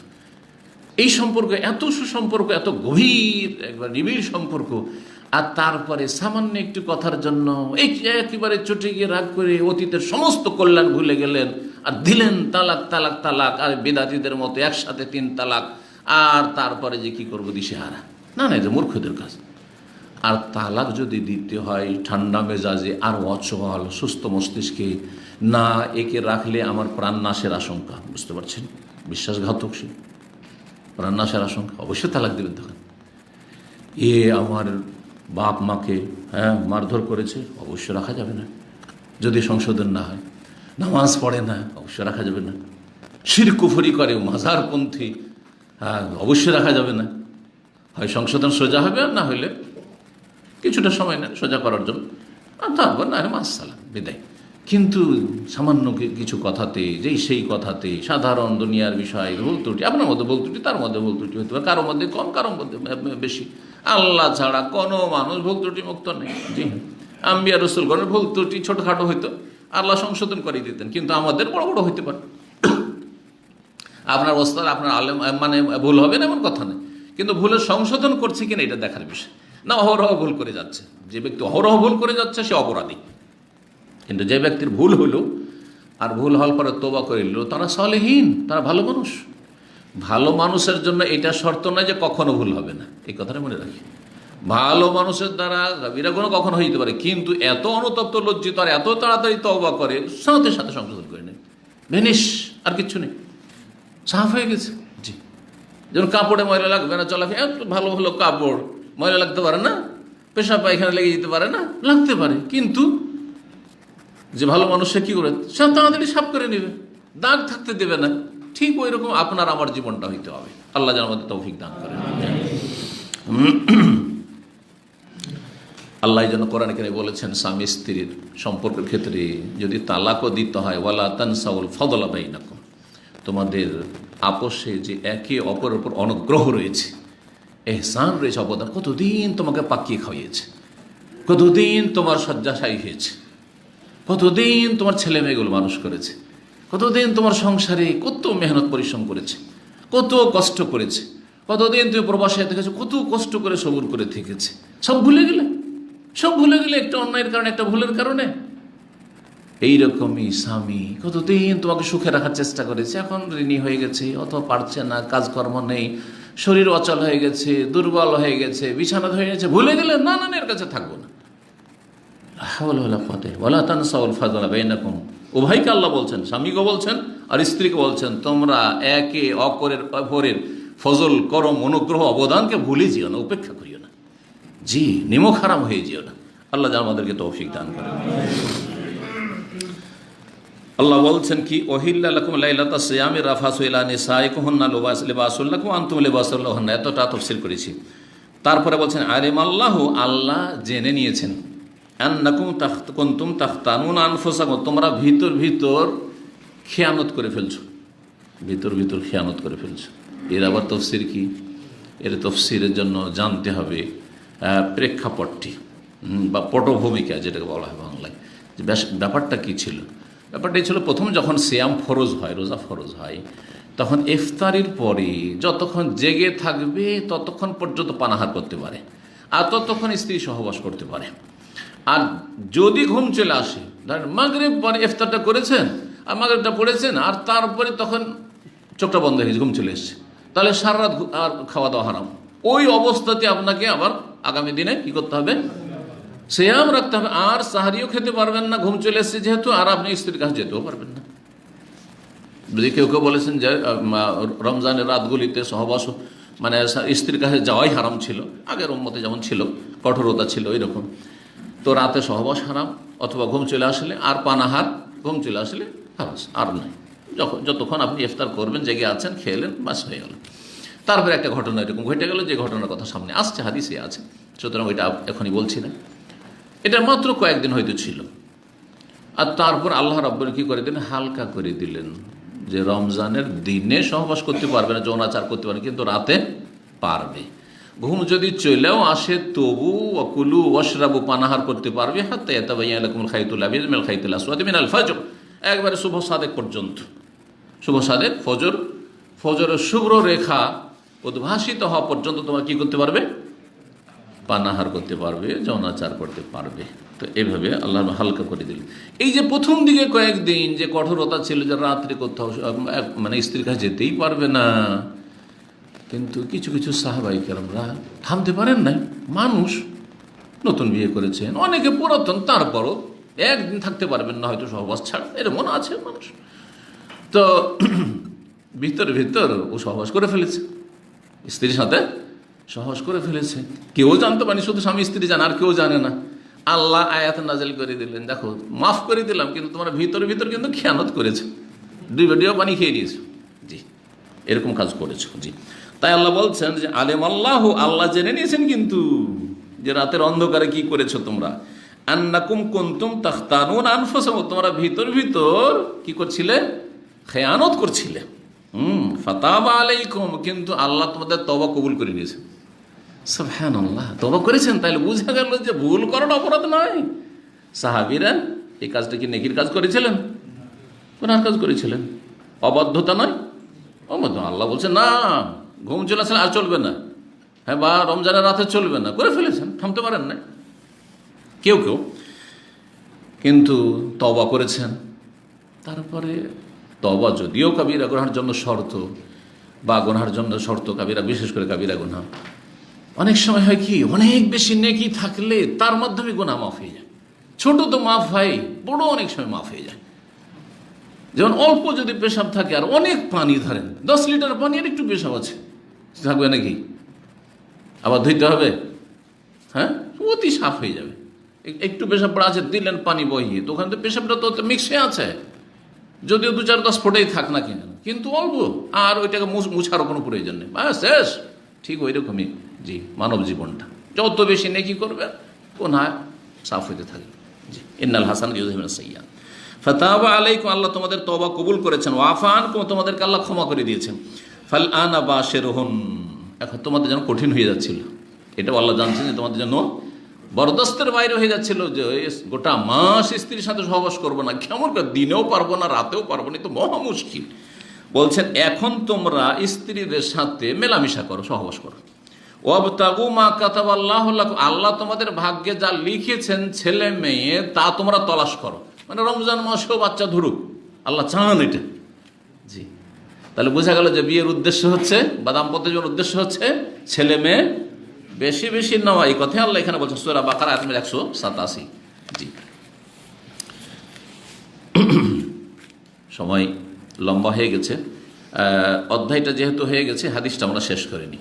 1915 নম্বর হাদিস, সাহাবী বারা বিন আযিব রাদিয়াল্লাহু তাআলা আনহু থেকে বর্ণিত, তিনি বলছেন কানা আসা মুহাম্মদ সাল্লাল্লাহু আলাইহি সাল্লাম ইযা কানা রাজুলু সাইমান, নবী সাল্লাল্লাহু আলাইহি সাল্লামের সাহাবায়ে কেরামগণ যখন কেউ তারা রোজা অবস্থায় থাকতেন, ফাহাজার আল ইফতার, ইফতারির সময় হয়ে গেল, ফান্নামার, তারপরে ঘুমিয়ে পড়লো।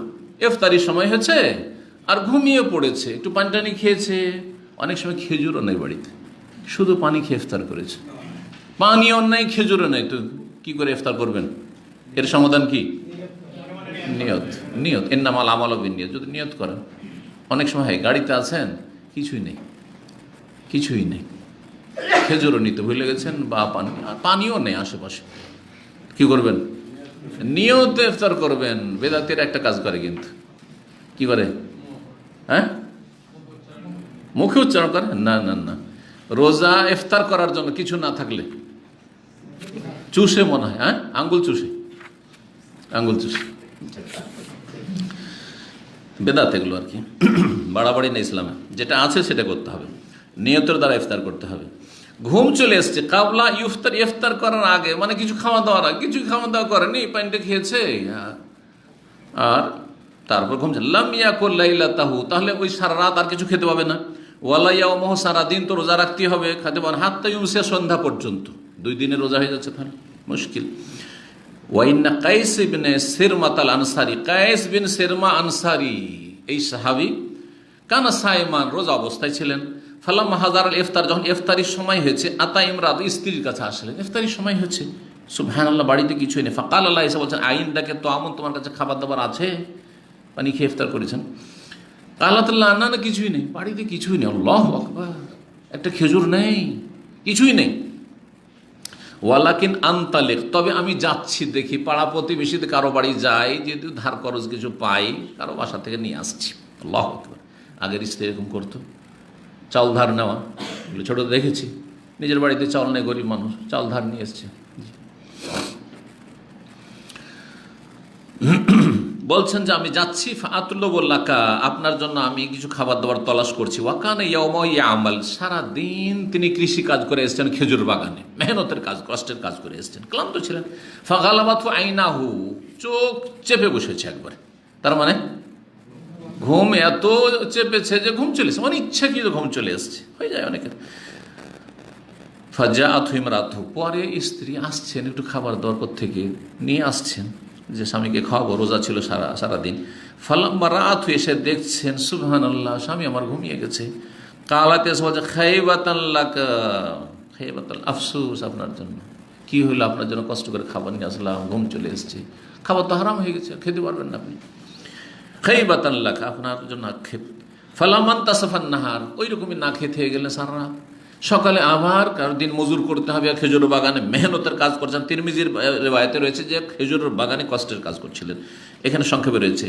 অর্ধেক দিন যখন হয়েছে, গোশে আলে, তখন বেহুশ হয়ে পড়ে গেছেন, খিদা পিপাসার তাড়নায় বেহুশ হয়ে পড়ে গেছেন। ফাজুকিরা যালিকা নবী, তখন নবী সাল্লাল্লাহু আলাইহি ওয়াসাল্লামের সামনে এই ঘটনাটি আলোচনা করার, ইয়া রাসূলুল্লাহ, এইরকম ঘটনা ঘটেছে, তাহলে রোজা এরকম করে রাখাটা বড়ই কষ্টকর। আর দিন ইসলাম হচ্ছে সহজ, আগের দিনগুলিতে কঠোরতা ছিল, মানে ইসরায়েলদের দিনে ধর্মে কঠোরতা ছিল, আল্লাহ ধীরে ধীরে সহজ করছেন, কিন্তু ক্রমে ক্রমে একবারেই সব জায়গাতে সহজ করেননি। হ্যাঁ, দিনের বিধিবিধান দীর্ঘ 23 বছরে নাজেল হয়েছে। নবী সাল্লাল্লাহু আলাইহি ওয়াসাল্লামের সামনে যখন এই কথা আলোচনা করা হলো, ঘটনাটি, ফানাজালাত হাযিল, তখনই আল্লাহ তো জানছেন 7 আসমানের ওপর থেকে, তিনি সাথে সাথে জিবরিল মারফত আয়াত নাজেল করলেন, কি, অহিল্লা লাকুম লাইলাতাস সিয়ামি রাফাসু ইলা নিসাইকুম, তোমাদের জন্য রমজানের রাতগুলিতে স্ত্রীদের সাথে যৌনাচারকে হালাল করে দেওয়া হলো। সারা রাত তুমি স্ত্রী সম্ভব করো, ফজর পর্যন্ত, সমস্যা নেই, গোসুল আজানের পরেও করো, সমস্যা নেই।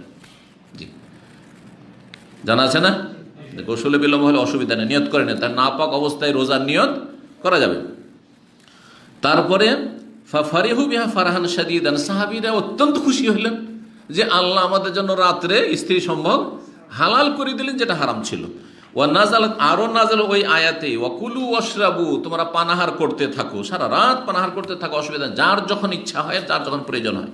হাত্তা ইয়াতাবায়ানা লাকুমুল খাইতুল আবিয়াদু মিনাল খাইতিল আসওয়াদি মিনাল ফজর, যতক্ষণ পর্যন্ত শুভ্র রেখা কালো রেখা থেকে স্পষ্ট বা পৃথক না হয়ে যায়, সাদা রেখার কালো রেখা পার্থক্য না হয়ে যায়। এই আয়াত নাযিল হয়েছে, কিসের সাদা রেখার কালো রেখা? মিনাল ফজর, ভোরের, শুভ সাদেকের।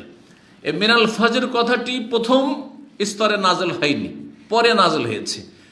মিনাল ফজর এতটুকু নাজেল হয়নি যতদিন, কয়েকদিন, এর মাঝখানে এই আয়াতের তাফসীর সাহাবীরা ভুল বুঝে নিয়েছেন, সামনে হাদিস আসছে। ভুল বুঝে নিয়ে করেছেন কি, রোজাদার রোজা রাখবে তো রাত্রে তো খাওয়া দাওয়া করতে হবে। ঘড়ি ছিল নাকি তখন? ছিল কারো বাসাতে? আমরা ছোটতে রোজা রেখেছি, ঘড়ি টড়ি কিছু ছিল না। আমার আব্বা শুধু ঘড়ি একটা ছিল। আব্বা যেদিন বাড়িতে ইফতার করেছে কিন্তু হাটে বাজারে থেকে গেল, তখন আমরা কি করে জানবো? হ্যাঁ, একটা গোটা গ্রামে একটা শুধু রেডিও, আমার মনে পড়ছে, একটা রেডিও, ওরা রেডিও চালিয়ে রাখে, যে কখন ওই ঢাকার রাজশাহীর আজান দিচ্ছে, রাজশাহীর আজানে বিশেষ করে আমাদের কাছাকাছি। তো তাছাড়া বোঝা যেত না। তখন আমি নিজে বাইরে বেরিয়ে মাঠে দেখেছি সূর্যটা ডুবছে কিনা। যেমন সূর্য ডুবতে যাচ্ছে পুকুরের পাড়ে দাঁড়িয়ে মাঠে, তখন দৌড় দিয়ে STRF করেছি। জি, এগুলো আমাদের লাইফ। কোথায় চলে গেছে মানুষের এখন। জি, ছোটোকালকার কথা বলছি। পরে যখন বড় হইলাম তখন প্রথম ঘড়ি হাতে আসলো, এই এক ইতিহাস। জি হ্যাঁ, প্রথম যখন মানুষের ঘড়ি হাতে আসে ওই যুগটা এমন ছিল, বারবার করে শুধু ঘড়ির দিকে তাকায়, বারবার করে একটু ঘড়ির দিকে তাকায়। কথা বুঝতে পেরেছেন? যেমন আজকালও নয়, আজকাল তো মোবাইলও ডাল ভাত হয়ে গেছে, স্মার্টফোন। যখন প্রথম স্মার্টফোন, আর আমি অনেক পরে শুরু করেছি ছোটো ফোন, কারণ আমার তো কল করা শুধু দরকার, কল রিসিভ করা দরকার নেই। তো দেখতাম যে নতুন নতুন যারা মোবাইল নিয়েছে, স্মার্টফোন বারবার বের করছে, একটু দেখাচ্ছে সবাইকে, দেখো অবস্থা। তো এই ছিল বিষয় আর কি। হ্যাঁ, তো তারা কি করেছিলেন সাহাবীরা? খাইত মানে হয় তাগা, সুতা। তো সাদা সুতা আর কালো সুতা, তাগা নিয়ে এনেছেন, কালো ডোরা, ডোরা বুঝেন, কালো ডোরা আর সাদা ডোরা, হ্যাঁ, নিয়ে বালিশের তলে রেখে দিয়েছেন। আর রাতের অন্ধকারে, বাড়িতে অন্ধকার, কিন্তু লাইট ফাইট নেই, কিছু নেই, প্রদীপ নেই, অন্ধকারে দেখছেন যে আল্লাহ যেহেতু বলছে যে সাদা আর কালোর পার্থক্য যখন বুঝতে পারবে তখন খাওয়া দাওয়া বন্ধ করবে। খেতে আছে এদিকে ফর্সা হয়ে গেছে, খেতে আছে। এসে বলছেন, ইয়া রাসূলুল্লাহ, আল্লাহ তো কোরআনে বলেছেন সাদা সুতা আর কালো সুতা, আর দুটো পাশে রেখে খাওয়া দাওয়া শুরু করেছি, বালিশের তলে রেখে দেখছি যে বুঝাই যায় না কোনটা সাদা কোনটা কালো, বুঝাই যায় না, আর খেতেই আছি, কেমন কথা হইল। তো নবী সাল্লাল্লাহু আলাইহি ওয়াসাল্লাম হেসে দিয়েছেন, বলছেন যে আরে সেটা আসলে সুতা নয়, সেটা হচ্ছে সাদা রেখা আর কালো রেখা। কিসের?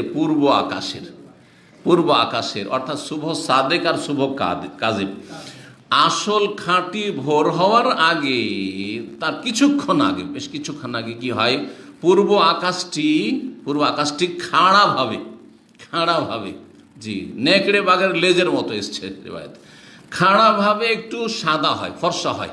ওতে অনেকেই সন্দেহ পড়ে যায় যে মনে হয় কি হয়ে গেছে, ভোর হয়ে গেছে, কিন্তু এটা আসলে ভোর হয়নি, শুভ কাযিব। ওটা হচ্ছে মিথ্যুক ভোর, আসলে সত্যিকারের ভোর না। আর তারপরে একটু অন্ধকার হয়ে যায়, আর তারপরে তখন আড়াআড়ি চৌড়াভাবে আকাশের দিগন্তে, পূর্ব আকাশের দিগন্তে চৌড়াভাবে আড়াআড়িভাবে যে শুভ্র রেখা হয়, এটা হচ্ছে বেয়াদুন নাহার। এটা সত্যিকার সকালের শুভ্রতা চলে এসছে, ভোর হতে যাচ্ছে, ভোরের শুভ্রতা। এটা হচ্ছে সাদা সুতা আর তাফসীর। আর ওই যে কালো সুতা মানে আগের যেটা মিছামিছি আসলে ভোর মনে হচ্ছিল, কিন্তু আসলে ভোর নাই, ওটা হচ্ছে কালো, সওয়াদুল লাইলে, রাতের অন্ধকার, ওইটা রাতের কালো অবস্থা। আর বেয়াদুন নাহার হাদিস রয়েছে। তো ওই আসছে, সামনে হাদিস আসছে। সময় যদি একটু আর নেওয়া যায় তাহলে এটা আমাদের শেষ হয়ে যাবে, কারণ এই বিষয়ে একই বিষয়টা আছে। সুতরাং হাদিস প্রায় যা বলে দিয়েছি সেটাই আর কি, পড়েই নি। 16 নম্বর অধ্যায় বলছে বাবু কওলিন নবী সাল্লাল্লাহু আলাইহি ওয়াসাল্লাম, বাবু কওলিল্লাহি তাআলা। এই অধ্যায় হচ্ছে আল্লাহ রাব্বুল আলামিনের বাণী, ওয়া কুলু ওয়াশরাবু, তোমরা পানাহার করো, হাত্তা ইয়াতাবায়্যানা লাকুমুল খাইতুল আবিয়াদ মিনাল খাইতিল আসওয়াদি মিনাল ফজর, যতক্ষণ পর্যন্ত সাদা রেখা আর কালো রেখা ফজরের সুস্পষ্ট না হচ্ছে। সুম্মা আতিমুস সিয়াম ইলা লাইল, তারপরে শুভ সাদেক থেকে শুরু করে রাত আসা পর্যন্ত সিয়াম পূরণ করো। তাহলে রোজা রাখতে হবে কখন থেকে কখন? শুভ সাদেক থেকে শুরু করে, ফজর হওয়া থেকে শুরু করে সূর্য অস্ত হইলেই রাত চলে আসে, রাত আসা পর্যন্ত মানে সূর্য ডুবা পর্যন্ত, ডুবিয়ে দিতে হবে সূর্য ডুবার পরে আর অপেক্ষা নেই। জি, মানে রাতের বর্ডার আসেনি, রাতের বর্ডার এসছে, শুরু হইতে লেগেছে রাত, খালাস, সূর্য ডুবে গেছে মানে রাত শুরু হয়ে গেছে। 1916 নম্বর হাদিস, আদি বিন হাতিম রাদিয়াল্লাহু তাআলা আনহু থেকে বর্ণিত, তিনি বলেন, লাম্মা নাযালা, যখন আয়াত নাযিল হলো, হাত্তা ইয়াতাবায়্যানা লাকুমুল খাইতুল আবিয়াদ মিনাল খাইতিল আসওয়াদি মিনাল ফজর, এতটুকু প্রথম নাযিল হয়েছে, মিনাল ফজরটা নাযিল হয়নি। যতক্ষণ পর্যন্ত সাদা রেখা আর কালো রেখা, সাদা সুতা আর কালো সুতা সুস্পষ্ট না হয়েছে। তো বলছেন যে আমেদু ইলা ইকালিন আসওয়াদ, বা আমাদু ইলা ইকালিন আসওয়াদ, তখন আমি একটি কালো সুতা নিলাম, ওয়াইলা ইকালিন আবিয়াদ, একটা সাদা সুতা নিলাম, ফাজাআলতুহুমা তাহতা বিসাদ, তারপর আমার বিছানায় বালিশের তলে রেখে দিলাম, যে দেখতে থাকবো আর খাবো। যখন দেখবো যে দুটা আলাদা আলাদা বোঝা যাচ্ছে, এটা সাদা এটা কালো, তখন খাওয়া দাওয়া বন্ধ করে দেবো। বলছেন ফাজাআলতুহুমা তাহতা বিসাদ, বালিশের তলে রেখে দিলাম, ফাজাআলতু আনজুরু ফিল, রাত্রে দেখতে আছি, ফালা ইয়াস্তাবিনুলি, কিন্তু আমার জন্য সুস্পষ্ট হচ্ছে না যে কোনটা কালো সুতা আর কোনটা সাদা সুতা, রাতের অন্ধকারে কিছু বুঝতে পারছি না। ফাগাদাউতু আলা রাসূলিল্লাহ, তখন সকাল সকাল রাসূলুল্লাহ সাল্লাল্লাহু আলাইহি ওয়াসাল্লামের কাছে চললাম। ফাযাকারতুল্লাহু যালিকা, ঘটনাটি বললাম, ইয়া রাসূলুল্লাহ, কোরআন তো এই বলছে, আর আমি দুটো সুতা নিয়ে অপেক্ষা করছি যে দেখি দুটো যখন বোঝা যাবে তখন খাওয়া দাওয়া বন্ধ করবো, কিন্তু কিছু বুঝতেই পারছি না। ফাকালা নবী সাল্লাল্লাহু আলাইহি ওয়াসাল্লাম বলেন, ইন্নামা যালিকা সাওয়াদুল লাইলি ওয়া বিয়াদুন নাহার, এটা আসলে সুতা নয়, এটা তাফসীর হচ্ছে যে রাতের কালো অবস্থা, কালো অন্ধকার, অবায়াদনা, আর দিনের শুভ্রতা, দিনের ফর্সা হওয়া, দিন ফর্সা হয়ে আসছে মানে শুভ সাধক হয়ে আসছে। দুটো যখন বুঝতে পারবে যে এতক্ষণ রাত ছিল, অন্ধকার হয়েছিল পূর্ব আকাশ, এখন পূর্ব আকাশটা কি হতে লেগেছে, সাদা হতে লেগেছে প্রাথমিক অবস্থায়, তখনই খাওয়া দাওয়া বন্ধ করে দিবে। তাহলে আসল সম্পর্ক সিয়ামের কিসের সাথে, শুভ সাদেকের সাথে, আজানের সাথে নয়। আজান মাপকাঠি নয়, যেখানে আজান ঠিক টাইমে দেওয়া হয় না সেটা মাপকাঠি নয়। তো সৌদি আরবে ঠিক আছে, কারণ সৌদি আরবে ফজর আজান হ্যাঁ ঠিক টাইমে দেওয়া হয়, কিন্তু ব্যতিক্রম হতে পারে মাঝে মাঝে। হ্যাঁ, যারা মসজিদের মুয়াজ্জিন ঘুম চেপে থাকে আর তারপর হঠাৎ করে ঘড়ি ভুল করে দেখে, একবারে 1-1.5 ঘন্টা আগে আজান দিয়ে বসে আছে, আজান অর্ধেক হয়েছে, এই কিছুদিন হলো, মানে হ্যাঁ 1 বছর হয়েছে কিনা, আজান অর্ধেক দেওয়ার পরে কেউ চলে এসছে, আসার পর বলছে আরে এখন তো টাইম আছে, এখন তো তাহাজ্জুদের টাইম আছে, 1 ঘন্টা টাইম আছে মনে হয়, কি 40 মিনিট টাইম আছে। ভুল দেখেছে যে দেরি হয়ে গেছে, আসলে দেরি হয়নি, আরও বাকি আছে, তখন আজান বন্ধ করেছে। তো এই আজান মাপকাঠি নয়। জি, আজান 5 মিনিট আগেই ধরেন দিয়ে দিল, আপনি আজকাল ঘড়ির জামানা, আপনি জানছেন যে এই টাইমে শুভ সাদিক হয়, আর এরপরে খাওয়া যাবে না, সুতরাং আজান অধিজ্ঞা, আজান 5 মিনিট আগে দিয়েছে, ও দিয়েছে, আমি ভুল করিনি, বোঝা গেছে। জি, কিন্তু সঠিক টাইমে যদি আজান দেয় তখন সেটাকে ধরবেন যে হ্যাঁ এখন ইফতারের সময় শেষ।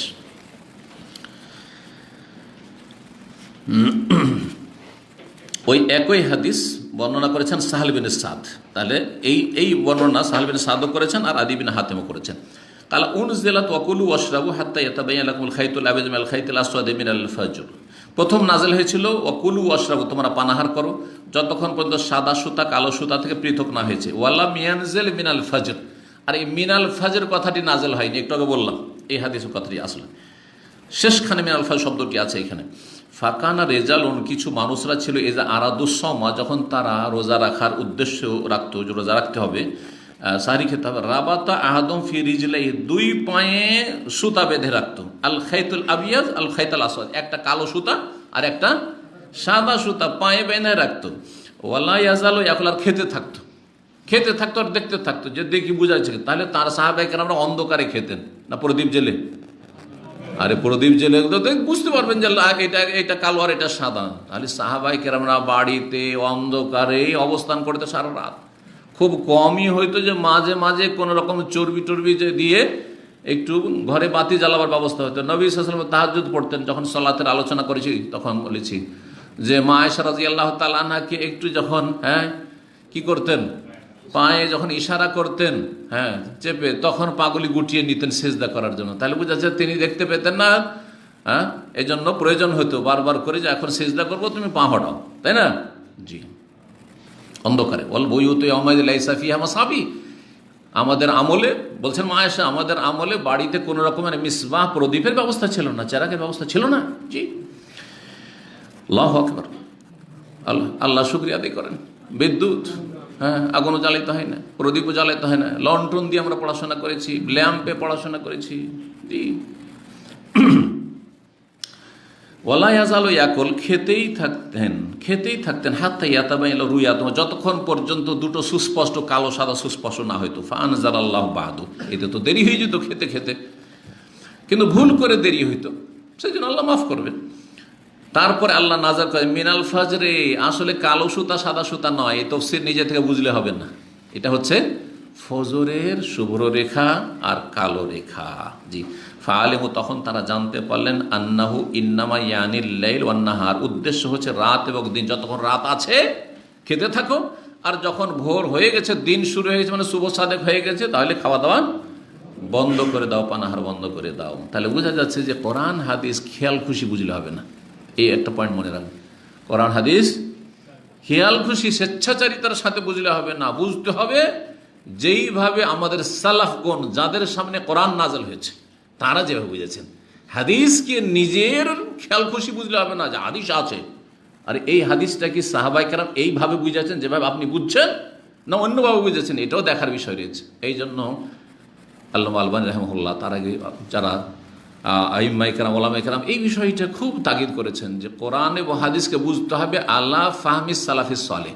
সালাফে সালেহিন সাহাবায়ে কেরামরা, তাবেঈন, তাবা তাবেঈন, স্বর্ণযুগে যেই বুঝ বুঝেছেন সেই বুঝ আপনাকে নিতে হবে, খেয়াল খুশি বুঝলে হবে না, খেয়াল খুশি বুঝলে হবে না, না হইলে বিভ্রান্তি হবে। জঙ্গিরাও তো কোরআনের আয়াত পেশ করে, হ্যাঁ, জেহাদ জেহাদ করে না। চরমপন্থী যারা গদিবাদী জঙ্গিদের পৃষ্ঠপোষক তারাও তো কোরআন আয়াত পেশ করে, হ্যাঁ, কিন্তু তাদের বুঝটা হচ্ছে একামতের দিন মানে হুকুমত, একামতের দিন মানে ক্ষমতা দখল, এটা তাদের বুঝ, 60-70 বছর আগের বুঝ। এটা সাহাবায়ে কেরামদের বুঝ নয়, তাবেঈন, তাবা তাবেঈনের বুঝ নয়, সালাফে সালেহিনের এটি হচ্ছে দৃষ্টিভঙ্গি নয় কোরআন হাদিস বোঝার ক্ষেত্রে। জি, তাদের বুঝ হচ্ছে যে ঈমান আমল ঠিক করো, শিরক মুক্ত হও, কুফরি মুক্ত হও, আল্লাহমুখী হও, তখন আল্লাহর নিয়ামত হিসাবে লা ইয়াস্তাখলিফান্নাহুম খেলাফত দেবেন, খেলাফত নিতে হবে কেড়ে টেনে হেঁচড়ে। আর গণতান্ত্রিক এই কুফরি পদ্ধতিতে এই কথা নয় আসলে, বরং আল্লাহ নিয়ামত হিসাবে দেবেন তোমরা ভালো হয়ে গেলে। যারা ছাগল চরে তো তাদেরকে আল্লাহ খেলাফত দিয়েছেন, তোমাদেরকে কেন দেবেন না? কিন্তু তাদের মতো হয়ে যাও ঈমান আমলে, তখন আল্লাহ এমনিতে নিয়ামত দেবেন। আল্লাহ যেন তৌফিক দান করেন, আল্লাহ যেন বুঝার তৌফিক দান করেন সঠিক কথা এবং সঠিক আমলের তৌফিক দান করেন। ও সাল্লাল্লাহু সাল্লাম আলা নবিয়িনা মুহাম্মদ ওয়া আলা আলিহি ওয়া সাহবিহি আজমাইন।